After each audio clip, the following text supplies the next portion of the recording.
Children, in the next video, now in this video we are going to discuss the C4 cycle, and let us take a recap that you have completed light reactions, the events, then the C3 cycle, the Calvin cycle, and now it's the C4 cycle, where during the explanation try to make out what are the differences in C3 plants and C4 plants, right?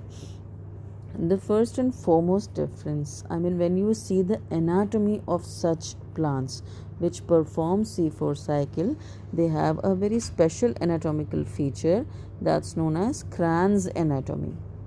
Kranz anatomy in leaf, right? So this anatomy is particularly related with the palisade layer of cells.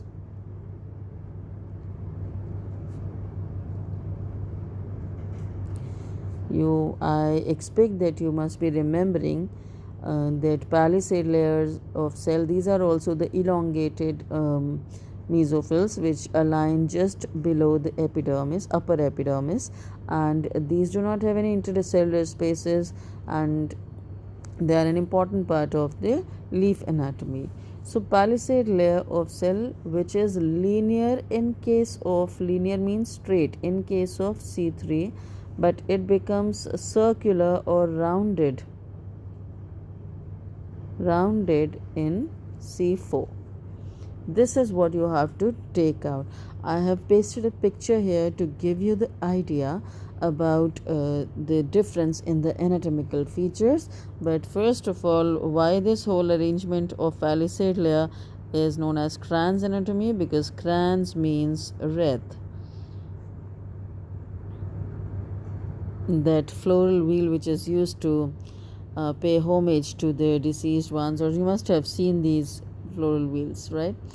These are wreath. So if palisade layer is rounded to give a wreath like appearance, then you may call the anatomy as the kranz anatomy, right?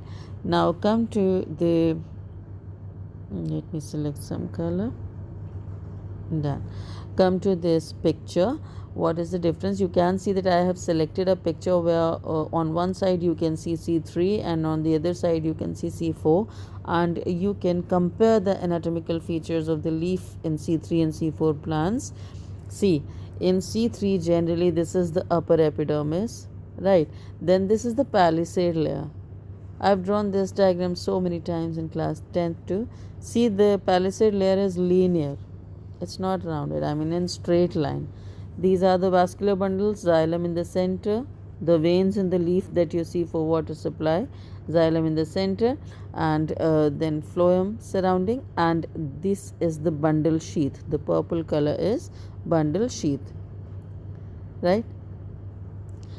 But when you talk about C4 plants, see, upper epidermis is there, then mesophyll cells are scattered, and this one, just see this line.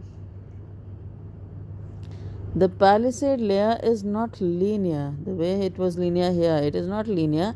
It has actually, it is surrounding the bundle sheath. Bundle sheath means the protective covering around the xylem veins, right? And this one is the lower epidermis. So this is the main feature that you have to see, that in C4 cycles the leaf of the plants, they have a circular arrangement, a rounded arrangement of palisade layer of cells around the bundle sheath cells of the xylem, the vascular bundle, whereas in C3 plants this palisade layer is linear. Here it is linear, right? Another thing that you have to see, when you will see the Hatch and Slack cycle in your book, you will find that at two places actually it is occurring. It's drawn this way somehow, and one is made green. The one is made green. It's just a comparative color. This represents the mesophyll cells of the leaf, and the other one is actually somewhat gray, right? sorry, gray. This one is gray.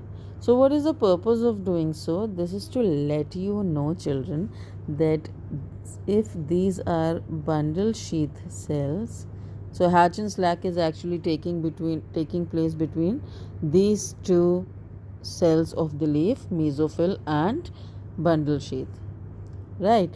So mesophyll is green, that means here the chloroplasts are present in the cell, they are having grana, they are green in color. But bundle sheath cells, they do have the chloroplast, large number of chloroplasts are there, but the grana is missing, right? They are not so green, I mean you cannot expect the chlorophyll to be present there. These are this bundle sheath, means the protective layer of the cells around the vascular bundles, but these cells, they lack the green color due to the lack of chlorophyll, whereas mesophyll, they are pretty much green.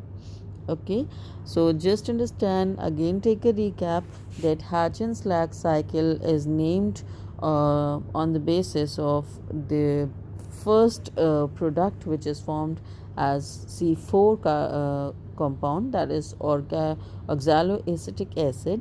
But before getting into that compound conversion, first of all, the look, if plant is look wise different to C3 plant, that is possible because when you see the anatomy of these the leaf of C4 plants, they show kranz anatomy, they don't show the linear pattern of the straight line pattern of palisade layer cells, right children? And always remember that these plants, they most of the time, I mean the carbon dioxide exchange is done, I mean these plants have stomata closed, generally closed during daytime.